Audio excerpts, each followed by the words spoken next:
England, 1943. Before dawn, on the edge of an airfield hidden by fog, a unit prepares to depart. Engines idle. Orders are sealed. Weapons are loaded. Then a single shot breaks the silence. And everything stops. By 1943, England had become the operational heart of Allied planning in Western Europe. Airfields were scattered across the countryside. Many were temporary. Some did not appear on public maps. From these locations, bomber squadrons, reconnaissance crews, and special units were launched toward occupied territory. Not every mission was meant to be remembered. Some were designed to leave no trace at all. The mission scheduled for that morning was one of them. Officially, it was listed as a routine night operation. No name. No unit insignia. Only a code number written in pencil. The men involved were drawn from the Royal Air Force and attached Army specialists. Most had flown before. A few had not. None were told the full objective. They were briefed only on their individual roles. Navigation. Signals. Security. Extraction. The destination was described vaguely. Somewhere across the channel. Timing was critical. Silence was mandatory. The airfield itself was quiet. It lay far from major towns. The surrounding fields were dark and wet from recent rain. Ground crews moved slowly, deliberately. No unnecessary sound. Aircraft stood in a line, their shapes barely visible. Each carried minimal markings. Some had been repainted weeks earlier. Identification was intentionally reduced. Inside a small operations hut, the commanding officer reviewed the last checks. Weather reports were unfavorable but acceptable. German radar activity had increased. Coastal defenses were alert. Still, the window was narrow. Delay would mean cancellation. Cancellation would mean explanations. And explanations were something this mission was never meant to generate. Among the men, there was no conversation about purpose. Only about procedure. One crew member reread a folded order, then placed it back into his pocket. Another adjusted his gloves repeatedly, despite the cold not being severe. A sentry stood near the perimeter fence, rifle slung, watching the tree line. His instructions were simple. No movement near the aircraft. No exceptions. At precisely the scheduled time, engines began to turn over. The sound was low at first. Then steady. A signal lamp flashed briefly. The operation had reached the point of no return. Then, near the far end of the field, a sharp crack echoed through the fog. One shot. Not part of any signal. Not authorized. Not expected. Everything froze. Engines throttled down. Ground crew halted mid-step. Officers looked toward the sound but saw nothing. The sentry near the fence did not respond. He did not call out. He did not raise his weapon. Within seconds, the commanding officer ordered an immediate hold. Radios remained silent. No flares were launched. The mission was still technically alive. But something had already shifted. A rule had been broken. And in wartime England, even a single unexplained shot carried weight. The first response was confusion, not panic. The field was secured quickly. Guards moved to the perimeter. The fog made visibility unreliable. No intruder was found. No damage was visible. The sentry closest to the sound was discovered standing, rifle still in hand. He was alive. Uninjured. He claimed he had not fired. His weapon showed no recent discharge. An officer ordered all small arms inspected. No weapon matched the report. No shell casing was located. The sound itself remained unexplained. Under normal circumstances, such an incident might have been dismissed. But this mission did not allow for uncertainty. Its success depended on timing, secrecy, and the assumption that no attention had been drawn to the airfield. A single gunshot, even if accidental, threatened all three. Inside the operations hut, a short but intense discussion followed. The intelligence officer argued for delay. Enemy listening posts along the coast were known to monitor irregular sounds. The possibility of compromise, however remote, could not be ignored. Another officer insisted the sound could have come from beyond the perimeter. A farmer. A mechanical backfire. Something unrelated. The commanding officer listened. He did not raise his voice. He reviewed the checklist again. Weather. Enemy activity. Crew readiness. He paused on the final line. Abort criteria. The list was brief. One item was intentionally vague. Unexplained security anomaly. The shot qualified. Outside, the crews waited. Engines were shut down.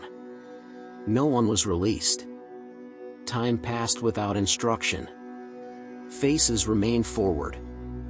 No one asked questions. They understood the silence meant a decision was being made that would not be discussed later. Eventually, the order came. Abort. It was delivered quietly. No signal flare. No announcement. Ground crew were instructed to secure the aircraft. Crews were dismissed individually. They were told the mission would be rescheduled. No reason was given. They were ordered not to discuss what they had heard. By dawn, the airfield looked unchanged. Aircraft were moved back into position. Tracks in the mud were smoothed over. The sentry was reassigned. No report was filed that mentioned the shot directly. In official records, the mission was listed as canceled due to operational conditions. Days passed. The mission was never reissued. The code number was not reused. Personnel were transferred. Some were sent overseas. Others returned to routine duty. The operations hut received a new notice board. The old papers were removed and burned. The incident was not investigated further. In the context of a global war, a canceled mission meant little. But this one vanished completely. No after-action report. No mention in squadron diaries. No acknowledgement in later summaries. It was as if the mission had never existed at all. Years later, fragments surfaced. Not in official histories. In personal notes. In letters never sent. One airman wrote of a night when they were ready to go and then were not. He mentioned fog. Silence. A sound he could not explain. The letter ended abruptly. Another reference appeared in a maintenance log. An aircraft listed as prepared but unused. No reason given. The entry was marked incomplete. The page after it was torn out. The most direct account came from a retired officer interviewed decades later. He did not name the mission.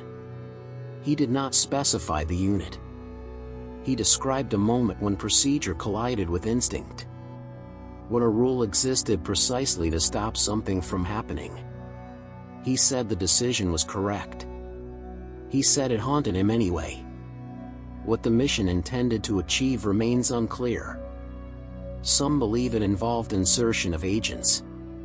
Others suggest reconnaissance ahead of a larger operation that never occurred. There is no evidence either way. The files that might have clarified the objective were never found. What is certain is what did not happen. No aircraft crossed the channel that night. No signal was sent. No landing was made. Whatever chain of events was meant to begin ended before it started. A single sound halted a sequence that had taken weeks to assemble. The men involved returned to anonymity. Their readiness dissolved into routine. The tension of that night had no outlet. No aftermath. No acknowledgement. In war, meaning often comes from consequence. Here, there was none. The shot itself was never explained. It may not have been a weapon at all. But the belief that it was changed everything. Perception became fact. And fact became cancellation. The climax of this story is absence. The peak is the moment when nothing followed. No explosion. No pursuit. No casualty list. Only an order that erased an entire operation. For those present, the night remained unfinished. For history, it barely existed. The airfield did not change in any visible way. Aircraft remained. Buildings stood. Schedules continued. Only the mission was gone. No official explanation followed. No inquiry was opened. No record clarified why everything stopped. The men who prepared that night returned to routine. They flew other missions. They followed other orders. The moment was never mentioned again. Some remembered the fog. Some remembered the silence. Some remembered the sound, though none could later describe it clearly. It became less specific with time. More distant. Almost unreal. Paper trails faded. Logs were rewritten. Files were reorganized. What could not be explained was removed rather than preserved. The mission did not fail. It did not succeed. It simply ended before it began. Years passed. The war moved forward. Larger operations replaced smaller ones. This night did not fit into the narrative that followed. The airfield was reused. Units rotated through it. New men stood where others once waited. They never knew what had nearly happened there. The names connected to the mission scattered across other records. Some appeared on casualty lists later. Some returned home. None were tied back to that canceled departure. No marker identifies the place. No plaque explains the pause. No archive provides closure. What remains is an interruption. A sequence broken at its first step. An operation erased by caution, uncertainty, and silence. History often remembers explosions and outcomes. This story leaves neither. Only a space where action was expected. The mission exists only as a shadow. Between preparation and execution. Between order and movement. It was canceled after the first shot. And then it disappeared. If this story mattered to you, consider subscribing. More forgotten history is coming.